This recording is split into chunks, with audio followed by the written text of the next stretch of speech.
Hello friends, ఇందాక మనము మధ్యమ గుడి అయితే చూసినాము. ఒకటి వీరభద్ర కాళీ విగ్రహము కదా. ఇప్పుడు మనం ఇంకో గుడి వినాయక చవితి అంటే బేసిక్గానే టెంకాయలు చాలా గుళ్ళల్లో కొడతాం కదా. సో అలాగనే ఇంకో దానికి ఒక 500 మీటర్స్లో ఇంకో గుడి ఉందన్నమాట. ఇది ఆంజనేయ స్వామి గుడి. ఇక్కడ కూడా చాలా అంటే చాలా బాగుంటుంది. ప్రశాంతంగా చుట్టుపక్కల పచ్చటి పొలాలు. ఇది కూడా చాలా పురాతనమైన దేవాలయం. ఒక 50-60 ఏళ్ళు ఉంటాయి దీనికి ఏజ్.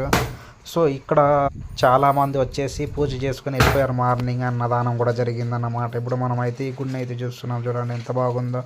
సో పైన స్తంభాలు కూడా చూడండి ఎంతలా. దాని ముందర కూడా స్పేస్ స్థలం ఉండే ధ్వజ స్తంభం కూడా ఉందన్నమాట.